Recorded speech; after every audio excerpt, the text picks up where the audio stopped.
Salut, salut! Ça, c'est l'activité que je le sais que vous allez avoir hâte de faire. En tout cas, ici, ça t'offre pas longtemps. J'ai mentionné dans un live qu'il y aurait une activité à manger. La voici. Alors, on fabrique des jujubes maison.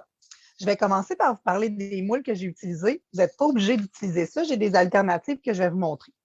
Donc, moi, j'ai acheté un petit kit pour fabriquer des jujubes maison. Là, vous les voyez faits parce que je vais vous les montrer démoulés.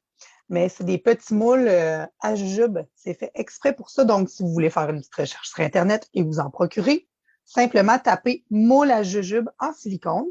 J'en ai, je crois, 4 moules comme celui-ci avec 2 comptes-gouttes pour pouvoir remplir avec le mélange que vous allez faire. Dans cette capsule, cette vidéo-ci, avec la publication de celui-ci, il y aura un lien, 2 liens. Le premier, c'est le lien des 3 recettes que j'ai trouvées. La plus simple est la recette de Jello, mais je trouve ça super le fun d'avoir des alternatives avec de la purée de fruits et avec du vrai jus de fruits. Donc, vous allez avoir le choix d'utiliser la recette que vous voulez. La plus simple que moi, j'ai fait pour le test, c'est celle en jujube, c'est celle en Jello, excusez. Mais je veux quand même vous offrir des alternatives. Le deuxième lien, c'est une recette pour mieux gérer les allergies. Donc, vous allez avoir ces 2 liens-là pour pouvoir avoir la recette qui vous convient le mieux. Puis, comme je vous dis, la plus simple, c'est celle de Jello si vous n'avez pas d'allergie ou quoi que ce soit. Les moules en silicone. Si vous n'achetez pas le kit que moi, je vous ai présenté, exprès pour les jujubes, il y a plusieurs moules en silicone qui existent chez Dolorama et toutes les grandes surfaces qui offrent ce genre de produits-là.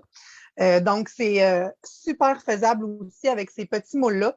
Il existe même des bacs à glaçons maintenant en silicone.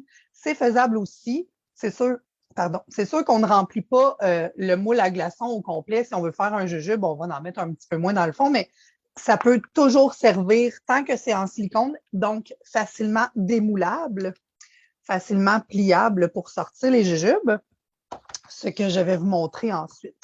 Maintenant, la gélatine. Je vais vous montrer ce que moi j'ai utilisé, mais sur le lien des 3 recettes, le premier lien qui va vous être partagé, il en parle de la gélatine dans cet article-là. Je trouve que c'est super bien fait, mais je vais vous montrer ce que moi j'ai utilisé.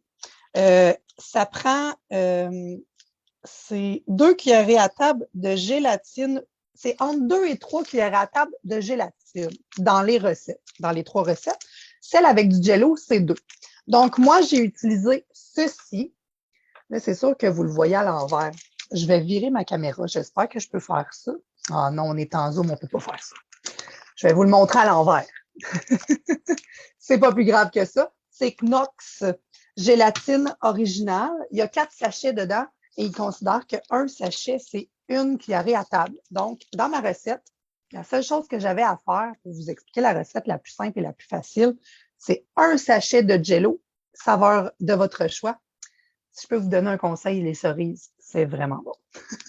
2 sachets de gélatine originale Knox, puis une demi-tasse d'eau dans un chaudron.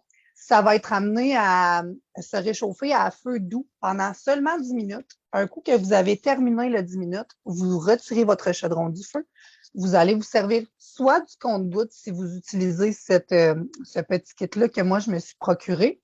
Sinon, avec une cuillère à soupe, ça va très bien aussi. Avec la cuillère à soupe, ça va être plus facile avec des plus gros moules que si vous avez des très petits moules. Là, essayez de vous trouver soit un vieux compte-gouttes que vous avez lavé, que vous n'utilisez plus pour le Tempra, ces choses-là, pour les médicaments des enfants, mais qui a été au préalable très bien lavé. Il y a plusieurs façons, plusieurs outils à utiliser là, pour mettre votre mélange dans vos moules, mais avec une cuillère à soupe, ça fonctionne super bien aussi. Puis, après tout ça, c'est 15 minutes au congélateur. Donc, en tout et partout, votre activité de jujube vous prend moins de 30 minutes. Et là, je vous parle de moins de 30 minutes, vous allez en manger. Donc, les enfants n'attendront pas 2 heures avant de manger leur jujube maison. Et je vais vous montrer ce que ça donne quand on les démoule. Je vous le montre de près là, parce que c'est vraiment une belle activité. C'est vraiment un coup de cœur pour moi, mes enfants. Je l'ai aussi cette semaine essayer avec un petit coco à défi qui a un retard de langage. Puis j'ai vraiment adoré l'essayer avec lui. J'ai vraiment aimé comment il s'est senti inclus dans l'activité. Je lui demandais de brasser avec le fouet dans le chaudron. C'est vraiment une activité que tout le monde peut participer, que ce soit de petit, là, 4 ans, 3 ans, jusqu'à l'âge ado, parce que je peux vous dire que présentement, j'ai un ado de 13 ans qui est en train de dévorer la recette que j'ai faite ce matin. Et c'est conservable, je ne sais pas si ce mot-là se dit, ça se conserve 7 jours environ, mais je peux vous dire que ça ne durera pas 7 jours. Si ça dure plus que 3 jours, je vous trouve très chanceux. Ici, c'est 2. J'en ai fait quelques fois pour pouvoir tester la recette le plus possible. Si jamais vous avez des questions, là, vous écrirez en commentaire vos questions, je pourrai leur répondre, mais j'avoue, c'est vraiment ma petite activité coup de cœur pour la semaine de relâche 2022. Donc, fabrication de jujubes maison. Bon appétit, bonne dégustation!